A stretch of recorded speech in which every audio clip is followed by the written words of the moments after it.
Oh, I think that's a fair statement? Oh, yes, sir. Yeah. Okay. So, to a soldier, I wish that war wasn't guns and stuff. I wish it was gummy guns. I also wish that you were hugging your enemies. But okay, guess what? That's all I have to say. Goodbye. I am a girl. Kim. Okay? And a couple little longer ones. You can obviously see that we spend a lot of time on sentence structure and that kind of stuff. So we have some pretty good writers. Thank you. This is from one of our second graders. Thank you for saving our family and others. You guys are the best. Do you miss your family? I wish I could see a real live soldier. Thank you for working hard for our freedom. You guys are nice, awesome, and cool. This one's a little longer, but I think it merits. My name is Caleb Hale, and I have two big brothers and a big sister. The weather up here has been crazy. Sun, wind, rain, hail, snow, then more sun and random patterns and stuff. Anyway, I just want to let you know that I appreciate all you're doing and that I'm mad because there are kids who disrespect the flag, mutter kinds of stuff, and hardly notice the flag. I think one of the things we do, I'd share this with you, one of the things we do every Friday is we face the Veterans Cemetery, and we can actually see the flag on the hill there. Yeah. And we say the Pledge of Allegiance to that flag. So the kids have a constant reminder every Friday that the cemetery is up there and there are people who gave their lives for our country. I'm not going to read the entire things. This is from one of our sixth graders. When I write the words, "Dear Soldier," my mind goes blank. It's kind of impossible to write a letter of how grateful I am. When I'm having a barbecue with my family, which is practically every day, or riding my motorcycle, or camping, it's a good thing that there are people willing to risk their lives so that we can live like that. And, well, that's a great point because, again, without these folks over there, the bad people would be coming over here, and they're helping the Iraqis have government that we do. You know, we talk to them every Thursday, and the Iraqi government, after the war, was totally decimated. You couldn't go to the store, you couldn't get water, you couldn't get electricity, things that we take for granted today. Kids couldn't go to school. And because of our military, and because of the sacrifice, these folks are actually getting a chance to educate themselves. And we all know that education is really the pathway to a better life. The better educated you are, the more education you have, the better life you're going to have for your family. So it's so important to learn the lessons here at school. And again, these folks know this because they're living it day in and day out. I heard Mr. Miller talking to one of our soldiers who was, I believe, on his second deployment, which means it's his second trip to Iraq, and he said that this time in Iraq he feels a lot safer. I think that was the conversation. He said that this time he's not as nervous, he feels much safer. That is a byproduct, that is a direct result of the United States going in and rebuilding and helping to basically lift the country up and help the government in Iraq. Thank you for risking your life for people like me. Everything you do is amazing. We're lucky to have people like you. Any person that leaves their family behind to risk their life for someone they don't know is a real hero. And that's a real important point, which is these soldiers leave their wives, their children, their parents, their grandparents, sometimes their great-grandparents, and all their friends and relatives. And it's really important for them to have the touch of being able to feel like Idaho really cares about them. Oh, and the great thing about the letters is they take them wherever they go. Yeah. And we have some others. I think there's one more. It's a poem. Roses are red, violets are blue. I just wanted to say thank you. You risk your life every day just so I can be here and stay. You fight for me just so all of us can be free. Every day I wish and pray that there was no war so we could all play. I write this to you and your friends and your cool buddies too. I write this to say thank you. So you guys did a great job on those letters. I want to commend you for that. You did a super job. How do you want to proceed from here? We have kind of a closing thing, but whatever. I'm your guest, so whatever y'all want to do. So I think what we're going to do is we're going to. Do you take Q&A? Sure. When you go to these places? Oh yeah. Okay, we're going to take a couple questions and a couple, and he'll respond. But here's how we're going to do it. I want you to raise your hand. I will come up to you, and I want you to ask me the question, and then I will relay the question to Mr. Miller. That way he can hear it loudly, and everyone else will be able to hear it. So here's what he's doing. He's going to Iraq.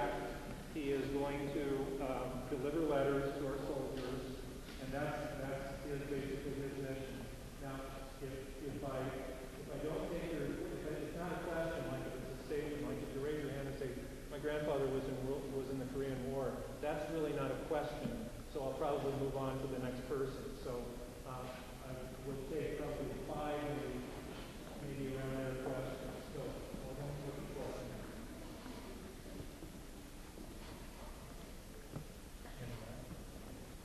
I don't know if you know this, but she's curious how many soldiers are in Iraq.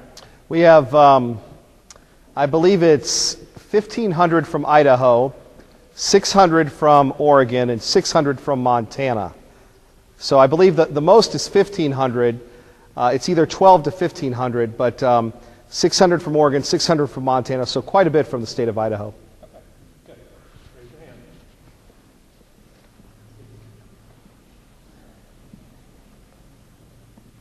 Okay, this is a great question.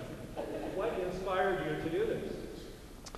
Well, back in the 1980s, anybody remember the 1980s? Just raise your hand. I'm sure the faculty remembers the 1980s. Yeah, I was in the military, and I come from a military family, and I understand the sacrifice of leaving your home and understanding that freedom isn't free. And you can't help but be around these brave soldiers and not be inspired by them. We read about them in our history books, but these folks are actually living that lifestyle today, going all the way back to the founding of this great nation.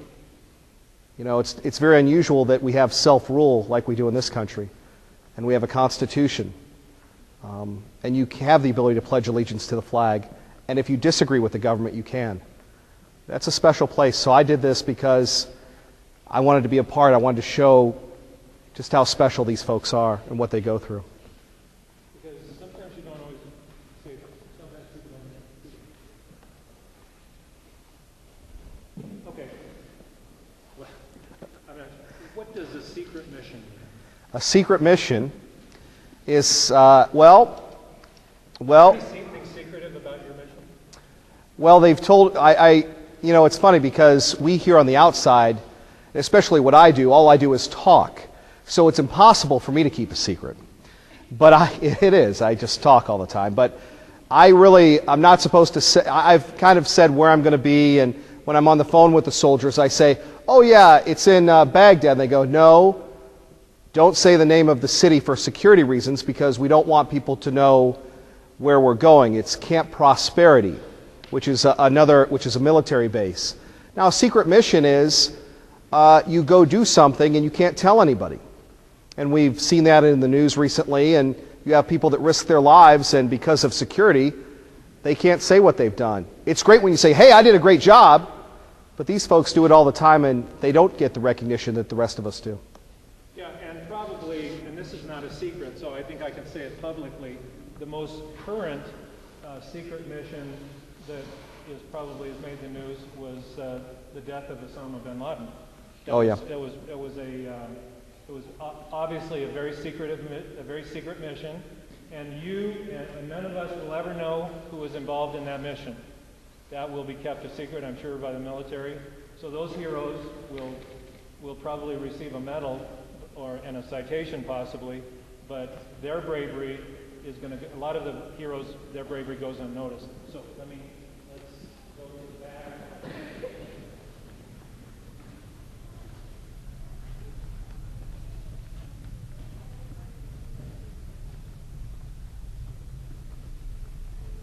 Okay, she wants to know if you're visiting the Army, the Air Force, the Marines, Okay. Who are you going to see? I'm going to see the folks with the Idaho Army National Guard. And the difference between the National Guard and Reserves and the Army full-time is that these folks get to work like we do, but then they get called away, so they have to take a year off from their jobs, where the full-time Army, Navy, Air Force, Marines, and Coast Guard do it all the time. So instead of having a hobby like going to the beach, their hobby is firing an M4 or learning operational security or driving a Humvee. But while we're in, and again, back to where we're going to be in Baghdad, and where we're at, there are a lot of American civilians there. So there'll be Army, but there'll be probably some Air Force, I would think, as well as some Navy personnel, and I'm sure you'll see the Marines there. So it'll be a mix of everybody. We're going to do those ones.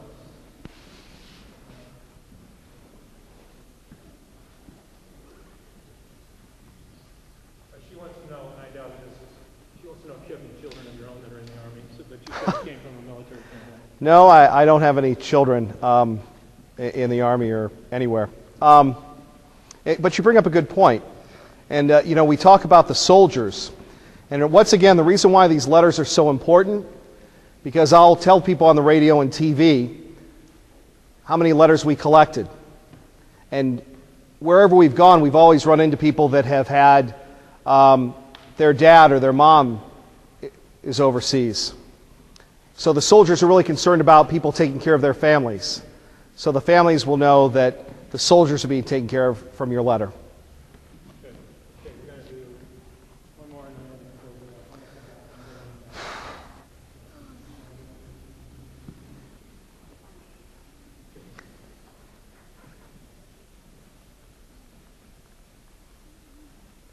well, his question is, are there, other than Iraq, are there other wars going on in the world? Or I think you can probably speak to that. Sure. Well, we know about Iraq, and we know about Afghanistan. We also have a kinetic military activity, which they call it in Libya. But that's really a war where people are shooting and all sorts of things. Now, Korea is very interesting because we have a peace there. I'm trying to find Korea here. Okay. Korea, yeah, we have a peace in Korea. But the thing about Korea is that there's a place called the DMZ, the Demilitarized Zone, where on one side of the line you have the North Koreans and then you have the Americans, and if you cross the line, they will capture you and take you away or do other things. A lot of people don't know about that, but there, I would say, that's an active combat situation. And just another thing, when I went over the last time, 6 years ago, to do my show, it was kind of scary because we're in an airplane. And if you could, just raise your hands. How many people have been in an airplane? Lots? Okay. Now, you remember when you take off, and for me, flying is scary. But when you come down, you have that nice, soft landing. Remember the landing? Not bad. Well, when we came down, first of all, somebody went over the loudspeaker and said, "Beginning combat operations." All the lights in the plane went off. And flying militarily is a little different than civilian. You don't have any windows. So it's like being in the back of a tractor trailer. And instead of having a nice, luxurious seat, you're sitting on web seating. And sometimes you're sitting like you're so cramped. We'll have a person here, you'll be here, I'll be here, and it's all this way down the aisle of the plane. And all of a sudden, I'm with this medical crew from South Carolina, and they start putting on their body armor. And I go, "Hey, why are they putting on their body armor when we entered Iraqi airspace?" Again, this isn't stuff you're going to hear on the news. And they said, "Well, you sit on your helmet and you put your body armor on, because if a stray bullet comes in, hopefully it gets your body armor." And then as we're coming down, all of a sudden, we're not going real slow, we're going in as fast as possible. He pulls up, the plane lands, the tires are squealing and burning because we were afraid of getting hit or getting lit up by a laser. Now, originally when the war started in Iraq, they would do the corkscrew landing when they'd fly into Baghdad International to avoid getting hit by a rocket. Most of us think of rockets as fireworks. These rockets will blow up a plane. And if you happen to be in it, it won't be good for you. So, and by the way, we'll be leaving a week from today. So a week from now, I will be on my way to Kuwait and then to Iraq. So I'm glad that we could come over and talk to you all. And appreciate you fitting us in. And if you look at the world map, I think it would be safe to say that almost everywhere in the world there is some presence of the United States somewhere attempting to keep the world a safe place. So we have our letters for you. Okay. And I don't know that we need to formally present them to you, but okay, this is great. What we have to present to you. And wondering if I could put them all in my little box here. You want to try? Yes, I'll.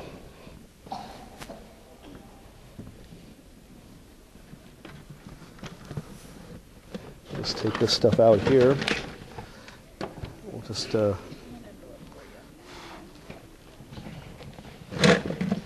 boy, thank you for all the letters. This is really nice.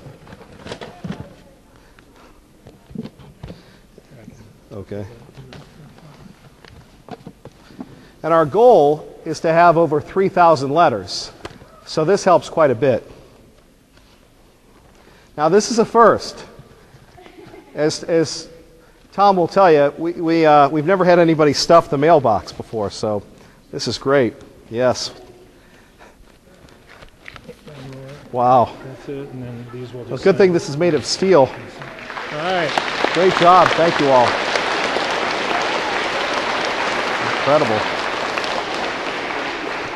And in closing, we're going to feature a little bit of our talent at the show. So we're going to have Felicia and Sophie Giles come up, and they are going to. You're going to have to be real quiet because they're going to talk a little bit. We want you to be able to hear their voices. So girls, if you would come up front and center. And everybody needs to be real still and quiet.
With that, we close our assembly.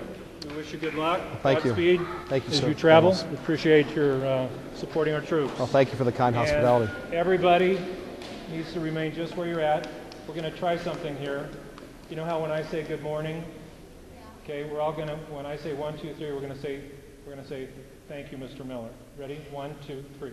Thank you, Mr. Miller. All right. Thank you. Good job. Thank you, sir. All Appreciate right. it.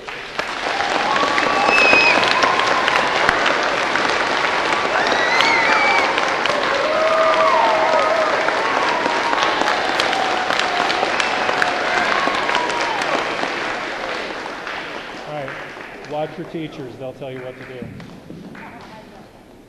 Kindergartners, stand up. Let's make this a little more